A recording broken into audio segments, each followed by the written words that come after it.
Assalamualaikum warahmatullahi wabarakatuh. Perkenalkan, nama saya Sari Putri Duyanti. Saya perwakilan dari kelompok 9 yang beranggota saya dan Vika Nurmawati. Nah, di sini saya akan menjelaskan tentang manajemen hubungan masyarakat. A. Mengenal masyarakat pendidikan. Pendidikan masyarakat atau pendidikan luar sekolah atau yang lebih dikenal dengan sebutan pendidikan nonformal merupakan pendidikan yang dilaksanakan berbasis masyarakat. Masyarakat dilibatkan sebagai pelaku pendidikan masyarakat dalam proses perencanaan hingga pelaksanaan pendidikannya.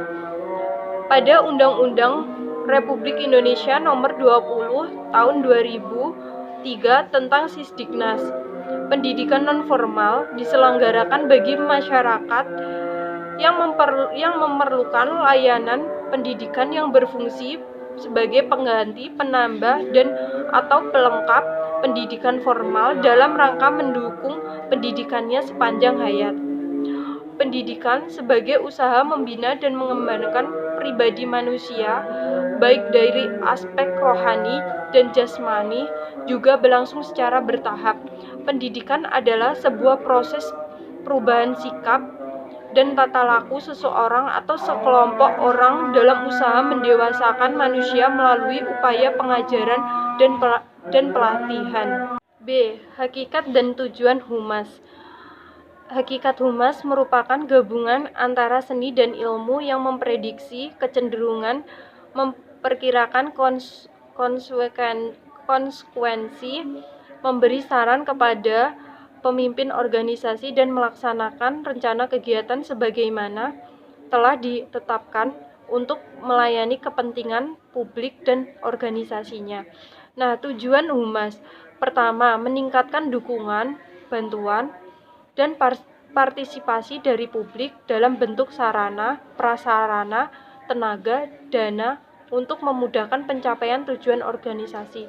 Yang kedua, menciptakan rasa tanggung jawab. Yang ketiga, melibatkan publik dalam penyelesaian berbagai masalah yang dihadapi oleh organisasi. Yang keempat, membuat dan mengembangkan pencitraan yang lebih baik organisasi dan juga kepada para pemimpinan atau stakeholder dengan sasaran terjadinya hubungan yang baik antara publik internal dengan publik eksternal. Yang kelima, memperluas jangkauan pelanggan yang terhubung untuk berpartisipasi dalam upaya peningkatan mutu organisasi. C. Model dan prinsip humas. Ada berbagai macam model-model humas yang dikemukakan oleh berbagai macam pakar dengan perspektif yang berbeda, antara lain satu, agen pemberitahuan, yakni sebuah model di mana informasi bergerak satu arah organisasi menuju publik. Model seperti ini kerap digunakan sebuah organisasi atau perusahaan yang mana tujuan dari organisasi atau perusahaan tersebut memahamkan audiens dan atau masyarakat. Kerap banyak digunakan dalam urusan pengembangan perusahaan untuk menciptakan citra baik nama perusahaan atau organisasi mereka dan menarik perhatian para konsumen atau masyarakat, termasuk menggunakan taktik. Nah, yang kedua, publik informasi. Publik informasi itu model ini bertujuan memberi informasi bukan untuk publis atau promosi. Dalam konteks komunikasi, penyampaian berita tetap berjalan satu arah. Dengan model press agentry, di mana sebuah subjek berusaha menyampaikan pesan yang dimengerti dan masyarakat mengomunikasikan dengan secara tidak wajib menanggapi umpan balik. Yang ketiga, model asimetris dua arah. Nah, di sini model asimetris dua arah. Dalam model asimetris ini, praktisi humas berperan sebagai mediator antara organisasi dan publik. Model ini menerapkan metode riset ilmu sosial untuk meningkatkan efektivitas persuasi dari pesan yang disampaikan. Yang keempat, model sistematris dua arah. Nah, di sini modelnya itu menggambarkan sebuah pedoman public relation di mana organisasi dari publik saling menyesuaikan. Fokus pada penggunaan metode ini riset sosial untuk memperoleh rasa saling pengertian serta komunikasi dua arah antara publik dan organisasi dari persuasi satu arah. Nah, di sini prinsip humas. Prinsip humas itu ada beberapa ya. Akan saya sebutkan. Hubungan masyarakat bekerja atas dasar fakta bukan fiksi. Yang kedua, humas adalah sebuah pelayanan sosial, bukan pelayanan personal. Yang ketiga, humas harus mewujudkan program kegiatan untuk mencari dukungan masyarakat atas kebijaksanaan dan program lembaga yang diwakilkan.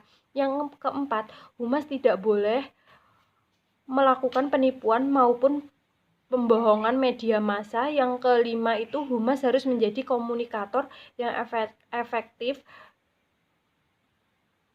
dalam arti sebenarnya. Yang keenam, humas harus melandaskan kegiatan pada penelitian ilmiah di bidang pendapat umum. Yang ketujuh, harus bisa bekerja sama dengan ahli di bidang lain. Yang kedelapan, humas berkewajiban menjelaskan masalah tentang krisis yang dialami lembaga diwakilkannya. Bentuk hubungan sekolah dengan masyarakat. Menurut Fitch dalam Made Pidarta mengatakan bahwa pendidikan harus merupakan bagian dari masyarakat sebab program tenaga kerja diambil dari masyarakat, juga dukungan dana dan tempat bekerja. Karenanya sekolah dan masyarakat harus memiliki keterkaitan yang erat. Esensi hubungan lembaga pendidikan dengan masyarakat adalah untuk meningkatkan keterlibatan, kepemilikan dan dukungan dari masyarakat, terutama dukungan moral dan finansial. Dalam arti yang sebenarnya, hubungan lembaga pendidikan sekolah dengan masyarakat adalah untuk menjalin kerjasama dan bersama-sama bertanggung jawab terhadap keberhasilan dan kemajuan pendidikan sehingga akan dibentuknya peningkatan intensitas dan ekstensitas hubungan lembaga pendidikan sekolah dengan masyarakat. Materi selanjutnya akan dijelaskan dengan rekan saya, Vika Nurmawati. Baik, saya akan menunjukkan presentasi dari rekan saya tentang materi urgensi manajemen humas dalam meningkatkan efektivitas komunikasi antara sekolah dan keluarga. Masyarakat mempunyai pengaruh yang sangat kuat terhadap lembaga pendidikan serta individu-individu yang ada di dalam lembaga tersebut. Masyarakat yang melingkupi sekolah ini merupakan masyarakat yang kompleks, terdiri dari kelompok-kelompok kecil dengan ciri-ciri yang kolektif yang dimilikinya, di mana lembaga pendidikan ini ada kalanya mempunyai harapan khusus yang berbeda-beda terhadap kebijakan pendidikan seperti sasaran, tujuan kurikulum, program, dan sebagainya. Sebab itu, perlu dipertimbangkan dalam memperbaiki dan mempertinggi hubungan kerjasama antara lembaga pendidikan dengan masyarakat, yang mana dapat melibatkan orang tua dan masyarakat, serta isu-isu yang timbul dan bagaimana menyelesaikan isu-isu tersebut. Dalam hal ini, pihak pemimpin lembaga pendidikan atau kepala sekolah mempunyai peranan menentukan sebagai satu kekuatan atau kewajiban atau kewibawaan dalam menghimpun dan menggerakkan sumber daya di dalam kerjasama dengan masyarakat dan orang tua secara luas. Materi selanjutnya yaitu tentang teknik pelaksanaan manajemen humas. Pelaksanaan adalah fungsi pemimpin yang menggambarkan seseorang manajer untuk mengarahkan dan memengaruhi bawahan agar melaksanakan tugas serta menciptakan suasana yang menyenangkan dalam bekerja sama. Apabila diuraikan dan diilustrasikan, maka langkah-langkah kegiatan humas adalah yang pertama, melakukan analisis terhadap perilaku umum dan hubungan organisasi terhadap masyarakat. Yang kedua, menentukan dan memahami secara benar perilaku tiap-tiap kelompok dan terhadap lembaga. Yang ketiga, melakukan analisis tingkat opini publik, intern maupun ekstern. Dan yang keempat, melakukan antisipasi kecenderungan atau kecenderungan masalah-masalah potensial, kebutuhan, dan peluang. Dan yang kelima, melakukan penentuan formulasi dan merumuskan kebijakan-kebijakan. Dan yang keenam, merencanakan media atau upaya yang sesuai guna meningkatkan atau mengubah perilaku kelompok masyarakat sasaran. Dan yang ketujuh, menjalankan dan melaksanakan aktivitas sesuai dengan rencana program. Yang terakhir atau yang kedelapan, merespon umpan balik, evaluasi umpan balik, dan melakukan penyesuaian sesuai dengan kebutuhan kita. Materi selanjutnya yaitu komite sekolah. Komite sekolah adalah suatu lembaga mandiri yang dibentuk untuk mewadahi peran serta masyarakat di setiap satuan pendidikan dalam rangka meningkatkan kualitas pendidikan. Komite sekolah diharapkan dapat meningkatkan peran masyarakat dalam penyelenggaraan sekolah, sehingga timbul rasa saling memiliki dan bertanggung jawab dalam kemajuan sekolah. Komite sekolah harus bertumpu pada landasan partisipasi masyarakat dalam meningkatkan kualitas pelayanan hasil pendidikan, sehingga pembentukan komite sekolah harus memperhatikan pembagian peran sesuai posisi dan otonomi yang ada. Komite sekolah merupakan lembaga yang sangat penting bagi keberlangsungan di sekolah kita. Permendikbud 75 tahun 2016 tentang komite sekolah mengatur tentang komite sekolah, diantaranya tugas komite sekolah adalah memberikan pertimbangan dalam penentuan dan pelaksanaan kebijakan pendidikan, menggalang dana dan sumber daya pendidikan lainnya dari masyarakat, baik perseorangan, organisasi, maupun industri. Materi selanjutnya yaitu kerjasama dengan pemerintah atau masyarakat umum. Kerjasama yang dimaksud adalah demi kelancaran pendidikan di sekolah pada umumnya dan untuk meningkatkan prestasi belajar pada khususnya, maka pengertian hubungan sekolah dengan masyarakat dapat kita simpulkan bahwasanya suatu proses komunikasi antara sekolah dengan masyarakat untuk berusaha menanamkan pengertian warga masyarakat tentang kebutuhan dari karya pendidikan, serta pendorong minat dan tanggung jawab masyarakat dalam usaha memajukan sekolah.